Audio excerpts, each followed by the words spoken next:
It was June 1991. I was 26 years old.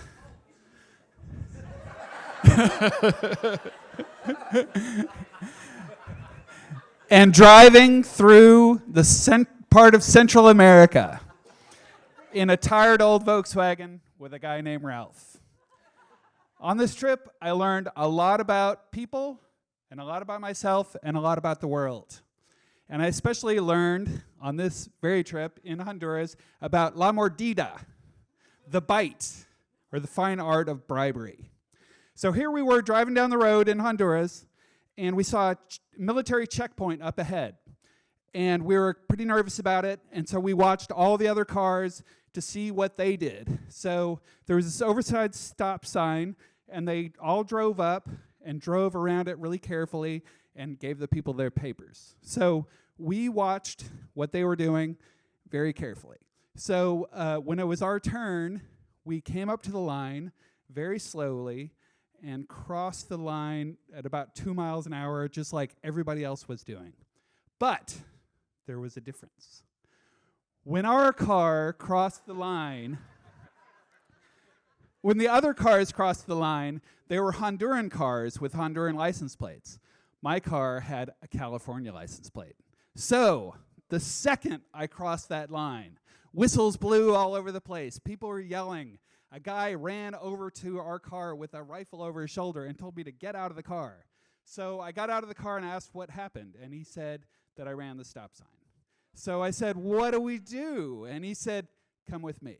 So we went to this shack, and he took me inside, and it was very dark, and it was hard to tell what was going on. There were two guys standing over on the side, and another guy seated at a table that looked like he was in charge.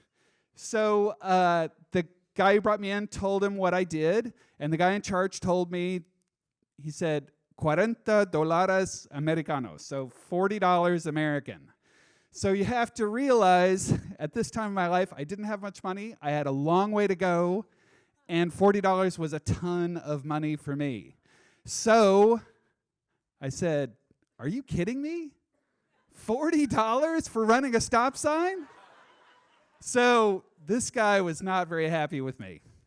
And he motioned to the guys, and the guys picked me up and took me to the back of the shed and opened a trap door in the ground, and there was a jail cell underground with my name on it. So I said, okay, whatever. So I reached in my pocket, I pulled out my wallet, opened it up, and I had $20 in there. So granted, I had more than $20. In fact, I had $100 in my shoe, but I didn't want to pull it out. So I asked the guy, I said, would $20 be okay? And he said, sure. So I walked over, and I was giving the guy the $20, and he flipped out, and he said, what is this? A bribe? You think I take bribes? So I was totally confused.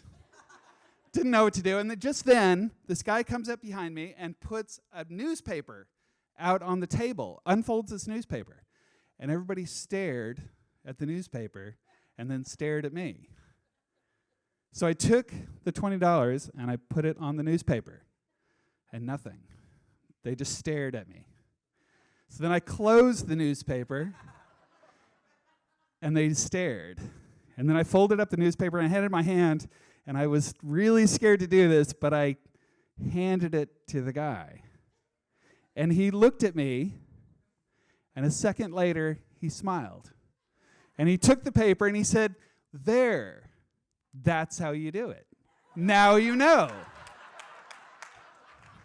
So he said, you're free to go. But before I left, he said, have a good trip, but be careful out there because there's lots of dishonest people.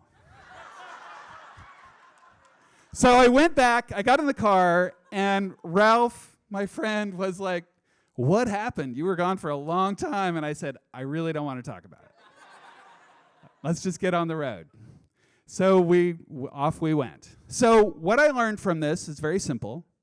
Follow the rules no matter what anybody else is doing. You must follow the rules. Second, play the game and learn, pay attention and learn what's going on. And third, don't be a jackass. Thank you very much. Zumbando por el estado.